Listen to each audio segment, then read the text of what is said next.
My voice is the voice that guides you home safely each and every day. 24 hours a day, 365 days a year. I am the voice of the safest and most efficient airspace in the world. I have to be 100% of the time. I am. I am. I am. I am a professional air traffic controller.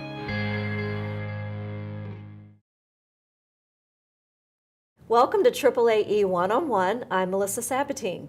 Today, my guest in the studio, making his AAAE TV debut, is RTCA President and CEO, Terry McVenes. Captain McVenes, thank you so much for joining us. Thanks for inviting me. Now, you have been at RTCA since December, and you were in retirement for what, a whole 3 months, Whole right? 3 months, that's correct. The Lord back into the industry. But you have a really impressive background, so please just tell us first a little bit about you and where you've been and where you're from. Well, thank you. I started my career off out of college as an engineer for the Boeing company up in Seattle. And after about a year and a half, I decided that I wanted to fly airplanes more than I wanted to design them. And so I left Boeing and went to work for the airlines and flew as an airline pilot for 30 years. And then in 2008, I retired from the airlines and went to work for Boeing again up in Seattle, thinking I was putting some bookmarks on my career, and then retired from Boeing back in August. 3 months later, I found myself being asked to come to RTCA and take over the leadership position there, and which is where I am today. Well, welcome to Washington. Thank you. Now, for those who are watching who might be new to the industry and still trying to figure out what all the acronyms are and the alphabet groups, please explain what RTCA is and what you do, what your mission is. Well, RTCA was established way back in 1935.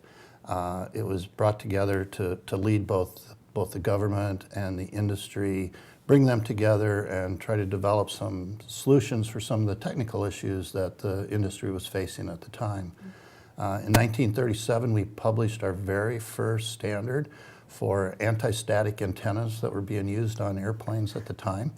And since that time, RTCA has really been at the forefront of just about every technological advancement in aviation.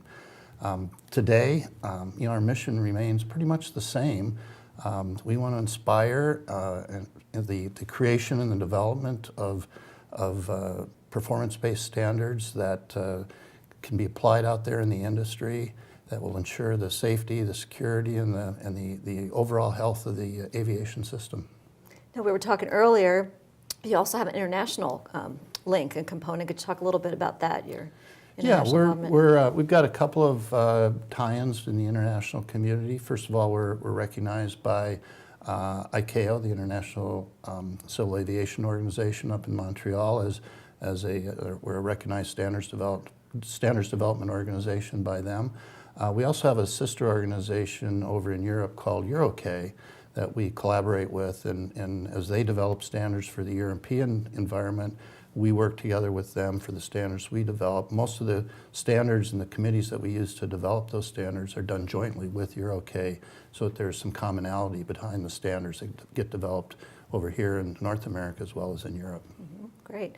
Well, now you're coming to Washington at a very interesting time. A lot of things going on, in the industry, and some things have changed of how RTCA operates with the FAA. Can you just kind of lay out what your challenges are, your opportunities, and what your goals are going to be, as you take over and come to Washington this exciting time? Well, I think some of the challenges that we're faced with today, there's really kind of some short-term challenges and some long-term challenges. Certainly from the short-term standpoint, we have to figure out how we continue to leverage the strengths that we have had historically as a standards development organization, and then look for new opportunities where we can apply those strengths to some of the varying new technologies and new entrants into the aviation system, see where we can help them so we can continue to create value for the entire industry. Mm-hmm. From a longer term standpoint, it's kind of related to that because the new entrants and the new technologies that are coming to market are moving so fast right now.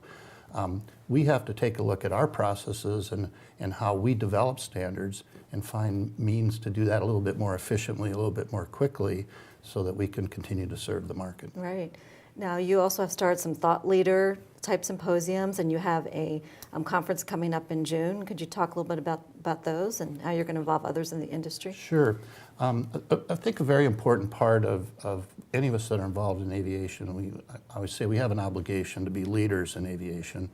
And part of that leadership is really part of our strategy right now, is to find ways that we can build on our reputation and our credibility to engage with the industry and invest in the industry for the long-term benefit of that whole aviation ecosystem that we operate in. So we're putting together a series of thought leadership roundtables on a variety of topics, where we're going to be bringing in some of the government industry folks and just talk about a single topic. We've got one coming up in April on counter-drone technologies and implementations of those technologies. So we've got some folks coming in from FAA, the Department of Defense, Department of Justice, for example, in the airports, to talk about what the issues are, what are some of the things that we need to be working on together to solve some of those issues. You mentioned our symposium we have coming up in June, and I'm really excited about that. It's going to be held on June 5th at the Crystal City Hyatt just down the street. Note well.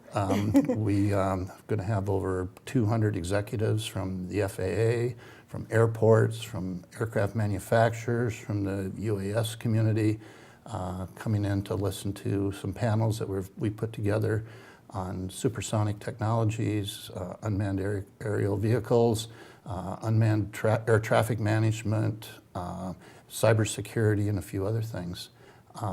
We've been able to get Mr. Blake Scholl, who is the CEO and founder of Boom Technologies out of Denver. They're developing a new supersonic airplane. He's going to be our keynote speaker, and he's just going to be fantastic.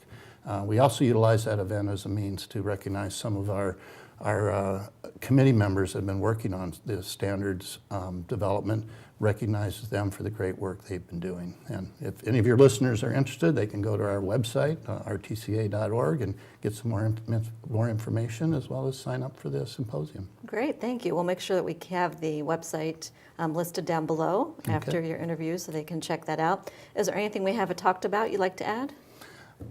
I don't think so. No? Well, welcome to Washington, full-time. Right. And congratulations and best of luck in your new position, and we look forward to working with you. Thank you, Melissa. Appreciate the time. Thanks for coming by. Thanks. Thank you for joining us for another one-on-one. I'm Melissa Sabatine. We'll see you next time.